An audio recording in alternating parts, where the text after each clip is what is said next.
19 ವರ್ಷದ ವಿದ್ಯಾರ್ಥಿನಿ ಮೇಲೆ ಸಾಮೂಹಿಕ ಅತ್ಯಾಚಾರ ಎಸಗಿರೋ ಘಟನೆ. ಯುವತಿಯನ್ನ ಪ್ರೀತಿಸೋ ನಾಟಕವಾಡಿ ಆಕೆ ಜೊತೆ ಲೈಂಗಿಕ ಸಂಪರ್ಕ ಬೆಳೆಸಿದ್ದಲ್ಲದೆ ತಮ್ಮ ಖಾಸಗಿ ಕ್ಷಣದ ವಿಡಿಯೋ ಮುಂದಿಟ್ಟುಕೊಂಡು ಬೆದರಿಸಿ ಸಾಮೂಹಿಕ ಅತ್ಯಾಚಾರ. ಬೆಂಗಳೂರು ದಕ್ಷಿಣ ಜಿಲ್ಲೆಯ ರಾಮನಗರದಲ್ಲಿ ಈ ಅಮಾನುಷ ಕೃತ್ಯ. ಪ್ರಿಯಕರ ಸೇರಿ ಆತನ ಇಬ್ಬರು ಸ್ನೇಹಿತರನ್ನ ಮಾಗಡಿ ಪೊಲೀಸರು ಬಂಧಿಸುವಲ್ಲಿ ಯಶಸ್ವಿ. ವಿಕಾಸ್, ಪ್ರಶಾಂತ್ ಮತ್ತು ಚೇತನ್ ಬಂಧಿತ ಆರೋಪಿಗಳು.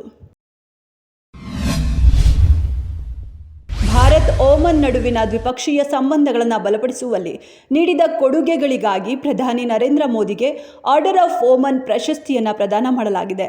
ಎರಡೂ ದೇಶಗಳ ನಡುವಿನ ಸಂಬಂಧಗಳನ್ನು ಬಲಪಡಿಸುವಲ್ಲಿ ಮೋದಿ ಅವರ ಪಾತ್ರವನ್ನು ಗುರುತಿಸಿ ಮಸ್ಕತ್ ಸುಲ್ತಾನ್ ಹೈತಮ್ ಬಿನ್ ತಾರಿಕ್ ಮೋದಿ ಅವರಿಗೆ ಸುಲ್ತಾನರ ವಿಶಿಷ್ಟ ನಾಗರಿಕ ಗೌರವವಾದ ಆರ್ಡರ್ ಆಫ್ ಓಮನ್ ಅನ್ನು ಪ್ರದಾನ ಮಾಡಿದ್ರು. ಸಿಎಂ ಸಿದ್ದರಾಮಯ್ಯ ಅವರನ್ನ ಅಧಿಕಾರದಿಂದ ಕೆಳಗಿಳಿಸಿದ್ರೆ ರಾಜ್ಯದಲ್ಲಿ ಶಾಂತಿ ಉಳಿಯಲ್ಲ, ದೊಡ್ಡ ಮಟ್ಟದ ಹೋರಾಟ ನಡೆಯಲಿದೆ ಎಂದು ಕನ್ನಡ ಪರ ಹೋರಾಟಗಾರ ವಾಟಾಳ್ ನಾಗರಾಜ್ ಎಚ್ಚರಿಕೆ. ಈ ವೇಳೆ ಸಿದ್ದರಾಮಯ್ಯ ಪ್ರಬುದ್ಧ ವ್ಯಕ್ತಿ, ಅನುಭವಿ ರಾಜಕಾರಣಿ, ಅತಿ ಹೆಚ್ಚು ಬಾರಿ ಬಜೆಟ್ ಮಂಡನೆ ಮಾಡಿದ್ದಾರೆ ಎಂದ ವಾಟಾಳ್.